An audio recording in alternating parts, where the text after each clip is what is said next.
Good morning, কেমন আছো তোমরা সবাই? আশা করছি সবাই খুব ভালো আছো, আমিও খুব ভালো আছি। আজ দশমী, শুভ বিজয়া দশমী।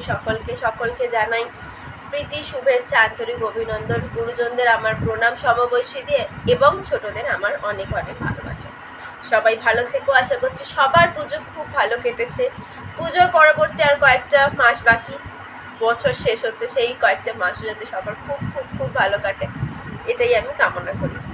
আর এখন মন তো প্রচণ্ড খারাপ যে আজকে দশমী, কিন্তু তাও ভাবলাম যে একটু বেরোই, একটু মঠের এবারে ঠাকুরে একদমই যাওয়া হয়নি, তো ভাবছি একটু মিশনে যাব। আর মায়ের কয়েকটা ওষুধও আনার আছে, তো আমি দেখছি যদি পারি তাহলে ওই কাজগুলো করে চলে আসবো। তো চলো আজকে আর বক না করে দিনটাকে শুরু করি। আশা করছি সবার ব্লগটা ভালো লাগবে, সবার দিনটা খুব ভালো যাবে। তো চলো আর বক না করে দিনটাকে শুরু করি।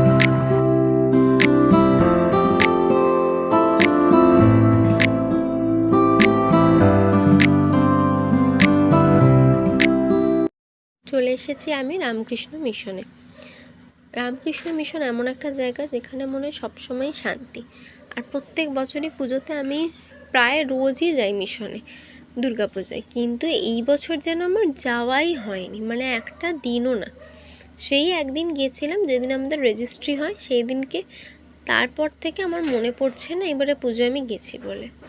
হ্যাঁ, তো আমার মনটাও একটু খারাপ ছিল যে যাওয়াই হলো না, তাই জন্য দশমীর দিন আমি বেরিয়েই পড়েছিলাম। আর আমার মনে হয় ঠাকুরের জায়গা হচ্ছে সবচেয়ে পরম শান্তির জায়গা। মানে এইখানের থেকে হয়তো শান্তি আমার মনে হয়, মানে যখন মন অশান্ত থাকে, প্রথম শান্তির জায়গা হচ্ছে আমার মায়ের কোল। আমার মনে হয় আমি যখনই খুব অশান্ত লাগে, আমি আমার মায়ের কাছে গিয়ে বসি বা মায়ের কোলে শুয়ে পড়ি। আর তারপরেই যদি কোনো জায়গা হয় সেটা হচ্ছে মিশন। মানে ওই শান্তি হয়তো আর অন্য কোথাও পাওয়া যাবে না। যাই হোক, মিশনে ঘুরে ঠাকুর প্রণাম করে, মা দুর্গাকে প্রণাম করে তারপরে বাড়ি আসার সময় বেশ মেঘ হয়েছিল, বেশ। তো মা আমায় বলেছিল যে একটু ফুল টুল নিয়ে আসতে, কারণ হচ্ছে সেদিন বিজয়া দশমী, দাদুর গলায়, আমার ঠাম্মা দাদুর গলায় মালা দেওয়া হবে। এবার ফুল কিনতে এসেছি, সে কি দাম, আকাশ ছোঁয়া দাম, মনে হচ্ছে সোনার পরেই ফুলের জায়গা সেই দিনকে, এত দাম। তো কিন্তু দাম হলেও তো কিছু করার নেই, নিতে হবে। তো এসে গেছিলাম এই দিদির কাছে, আর তারপরেই বাড়ি ফিরেই কি অবস্থা দেখো।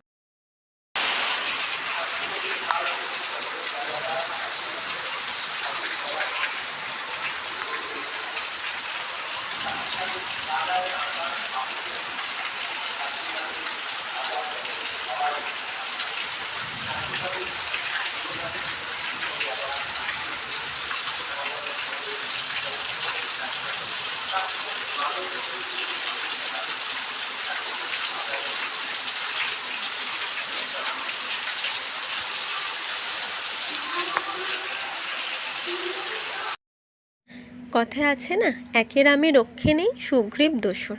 সেরাম হয়ে গেছে অবস্থা। এক তো অত্যধিক বৃষ্টির জ্বালায় নাজেহাল, তারপরে এসছেন মহারাজরা আমাদের সাথে দেখা করতে।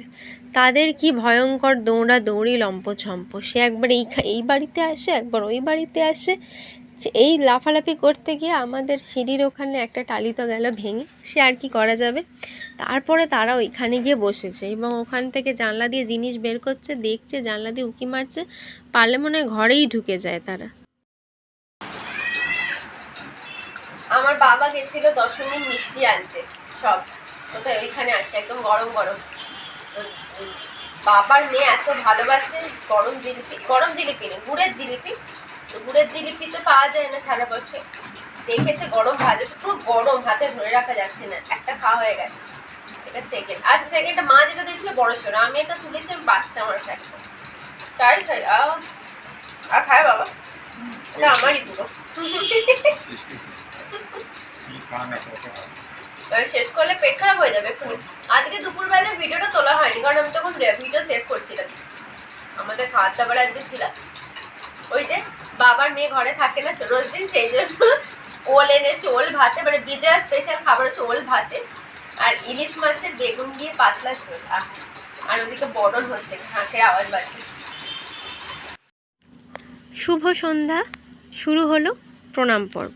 তার আগে বলে রাখি, দুর্দান্ত বৃষ্টি হয়েছিল দুপুরবেলা, আর দুর্দান্ত খাওয়া দাওয়া করে এক প্লেট জিলিপি খেয়ে আমি একটা দুর্দান্ত ভালো ভাত ঘুম দিয়েছিলাম। আসলে প্রত্যেকটা দিনই পুজোর সূত্রে আমার সেরকমভাবে ঘুমটা হয়নি, না রাত্রিরে না দুপুরে। তো এইটাই লাস্ট দিন ছিল পুজো ছুটি কাটানোর। আমি সেদিনকে একদম তেড়ে ঘুম দিয়েছিলাম। ঘুম থেকে উঠে জামা কাপড় পরে রেডি হয়ে নিয়েছিলাম, কারণ আমি যাই প্রত্যেক বছরই বিজয়াতে সবার বাড়ি, কিন্তু এই বছর আর যাইনি। একটু শরীরটা খারাপ লাগছিল, পেটটা ব্যথা ব্যথা করছিল, তাই আমি আর যাইনি।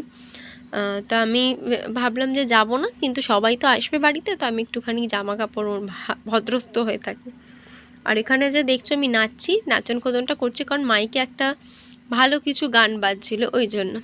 তো আমার তো জামা কাপড় ছেড়ে ঠাকুর প্রণাম করে আমার ঠাম্মা দাদু, মানে মামার বাড়ির দাদু, ঠাকুরদা ঠাকুমা দাদু সবারকে প্রণাম হয়ে গেছে। এবার আমি বসে আছি যে মাকে করবো। আসলে আমি প্রথম প্রণাম মাকেই করি, মা বাবা তারপরে সবাইকে। তো ঘরে মানে মা বাবাই প্রথম, তারপরে দিদা। তো এবার মা প্রণাম করছিলেন। আমার মা মানে টুলে উঠতে পারবে না বলে সেজন্য মা দূর থেকেই প্রণাম করছে। ওই জন্য আমরা হাসাহাসি করছি যে দেখো ওরকমভাবে প্রণাম করছে, সেই মানে ভার্চুয়াল প্রণাম হয় না, সেরকম একটা ব্যাপার। যাই হোক, মায়ের প্রণাম পর্ব শেষ। এইবারে আমি বসবো প্রণাম করতে সবাইকে। প্রণামের মাঝখানেই এবার আমার মায়ের হঠাৎ মনে পড়েছে যে এই বছরই আমি মানে অবিবাহিত পুজোয় শেষ।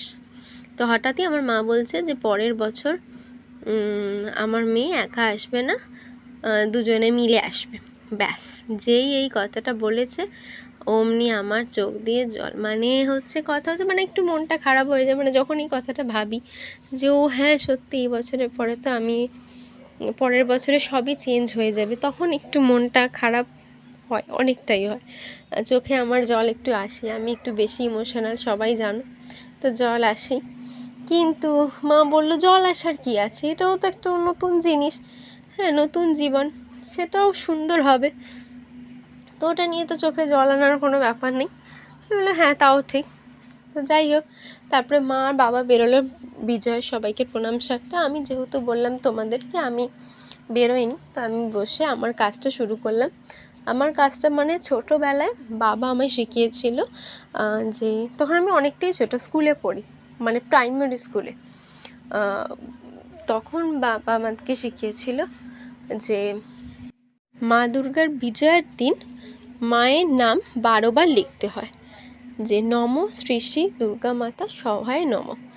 তো ছোটোবেলায় আমি খাতায় লিখতাম, প্রত্যেক বছরই কোনো একটা খাতায়, মানে যে কোনো একটা সাবজেক্টের খাতায়, বেশিরভাগ বাংলা খাতাতেই আমি লিখতাম, শেষ পাতায় আমি এটা লিখতাম বিজয়ার দিন, মানে মা জলে চলে যাওয়ার পরে। তো সেই বছরে মানে গত 2-3 বছর ধরে একদম রাত্রিরে দেখি বিজয় টিজয় করে আসার পরে। তো এই বছর যেহেতু আমি যাইনি, ভাবলাম এই সময়তেই আমি এবার লিখে নিই, তাহলে এবারে সবাই আসবে, তার আগে আমি এই লেখাটা লিখে নিই। তো আমি সেটাই করছিলাম, মানে এবং এটা আমি প্রত্যেক বছরই করি, কোনো বছরই বন্ধ করিনি। আমার মনে হয় গত বছর আমি লিখতে পারিনি কিছু অসুবিধা থাকার জন্য, বা কিছু মানে যদি আমি বারণ বন্ধ করি তাহলে আমার কোনো অসুবিধা ছিল হয়তো, সেই জন্য, নয়তো আমি এখনও অবধি লেখাটা লিখে যাই 12 বার, নম শ্রী শ্রী দুর্গা মাতা সহায় নম, এবং সেটা লিখে প্রণাম করে তারপরে আবার যা হোক করি, মানে ওটা আমি লিখি। তো সেটাই আমি লিখছিলাম। তারপরে সবাই এক এক করে বিজয়ার প্রণামও সারতে এলো, এবং সবার আগে এসেছিলো মুনমুন মামি আর বাপ্পা। এইবারে বাপ্পাকে নিয়ে আমি বলছি তুই আমায় বল তুই পুজোয় কী কী খেলি। মামি বলছে জানিস না, ওর এক এক দিন এক একটা ফর্দ ছিল।